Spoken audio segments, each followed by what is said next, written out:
Merhaba from Keswick Village. This is the Rorschach Turkey update from the 17th of June, 2025. A quick summary of what's going down in Turkey. The Iranian-Israeli conflict has dominated the country's agenda this week.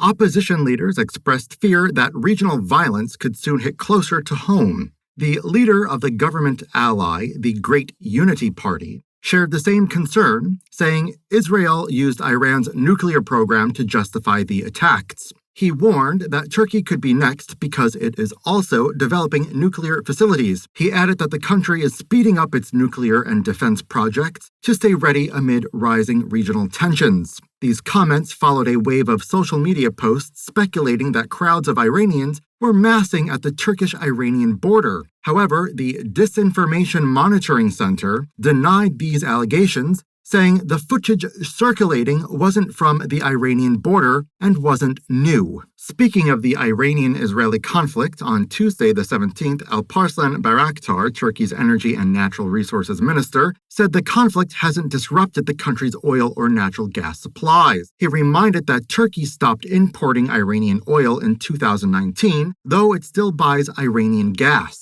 He said that oil prices have already jumped globally and natural gas may follow. The country continues monitoring energy routes closely but sees no immediate risk to domestic supply despite the rising uncertainty in global markets. Bayraktar said that in the worst-case scenario, about 20% of Turkey's crude oil might feed alternative channels if regional tensions escalate. Also on Tuesday, a court released Özdağ, the ultra-nationalist Victory Party leader, after more than 5 months in pre-trial detention. This was the second hearing in his ongoing trial, where he's charged with publicly inciting hatred and hostility through speeches and social media posts targeting migrants and government officials. Prosecutors argued his rhetoric stirred public unrest. The trial continues as Özdağ will remain free while it proceeds. In this session, prosecutors added a repeat offense charge, raising the possible sentence from about 5 years to 8. He also faces a separate trial in September for allegedly insulting the president. Several opposition figures attended the hearing to show support. In some international news, on Tuesday the 17th, President Erdoğan signed a decree officially removing Hajjaj bin Fadl al-Ajmi, a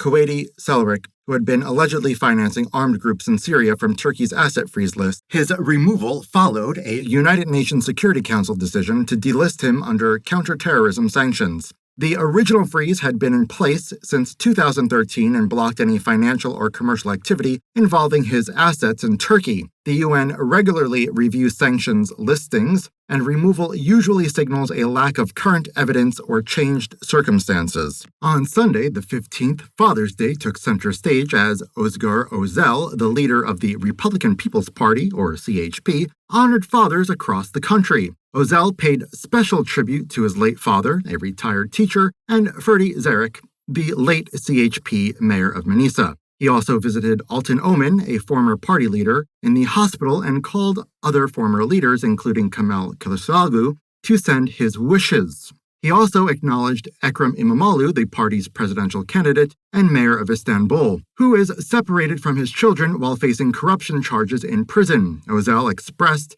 hope that Turkey will see better days thanks to the dedication of fathers who keep fighting to secure a proud future for their children. On Thursday the 12th, Cemil Tugay, the CHP mayor of the western city of İzmir, announced mayor staff cuts and a new hiring system to reduce payroll pressure. He said he had already removed over 1,000 workers but still can't cover cost. After a recent strike, the minimum municipal wage jumped to over 82,000 liras, which is about $2,000, nearly 4 times the national minimum of 22,000 liras, or $630. Tugay blamed the union for blocking equal pay offers and said he will lay off 1,030 more workers, including relatives of union leaders. From now on, new employees will work under an 11-month trial. He said only those who prove themselves will stay. On that note about İzmir, on Sunday the 15th, a fire broke out in a plastic factory depot in İzmir's Konak district, sending thick black smoke across the city. Flames quickly spread through flammable materials, prompting more than 16 fire trucks and support vehicles to rush in.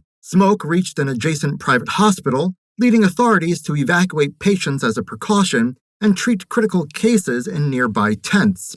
Firefighters battled to prevent the blaze from entering the hospital and eventually brought it under control. Health officials and the İzmir governor confirmed that no one was hurt and that all patients were safely relocated. On the same day, new fees came into effect for many health reports issued by family doctors across the country. The Ministry of Health started charging 250 lira, which is $6 for reports like driver's licenses, athlete health certificates, and single physician fitness reports. Payments must be made online or by scanning a QR code before the report is issued. The fee applies to reports needed for jobs, sports, pilgrimages, and firearm licenses. More complex reports, such as health board certificates and special licenses, cost significantly more, up to several thousand liras. On Thursday, the 12th, authorities in Marmaris in Southwest shut down 14 entertainment venues for breaking rules. 2 were closed indefinitely due to missing licenses. The others faced temporary bans for illegal activities like aggressive touting, torchlight shows, and dangerous fire stunts. After the closures, videos surfaced on social media showing wild nightlife scenes featuring loud crowds, excessive drinking, sexually explicit imagery, and even harassment of tourists in the streets.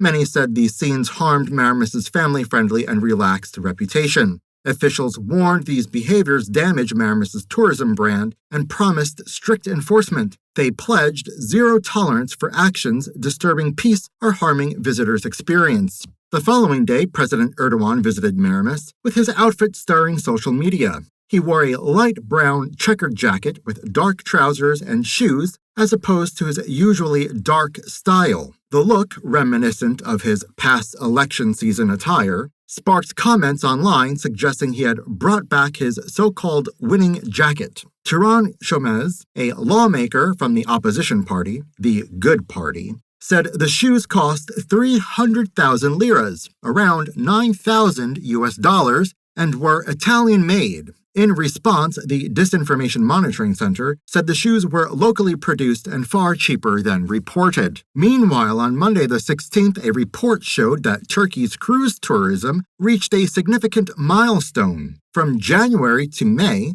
317 cruise ships docked at ports, bringing in almost 450,000 passengers. This marks the first time since 2013 that passenger numbers in this period have exceeded 400,000. Passenger traffic grew steadily each month, starting with about 30,000 in January, rising to nearly 40,000 in March, then soaring to more than 230,000 in May. Notably, the May count alone surpassed the total for the previous 4 years combined. On Tuesday, the 17th, Oktay Serol, a chief advisor to President Erdoğan, reposted a message on social media praising Erdoğan's leadership. His post followed the president's video promoting new defense industry goals. Erdoğan said Turkey is increasing its missile stockpiles to boost deterrence and ward off threats. Serol echoed the message with grand, almost devotional language, calling Erdoğan, quote, Sultan, end quote, and suggesting he leads not only Turkey, but the wider Muslim world. His phrasing sparked debate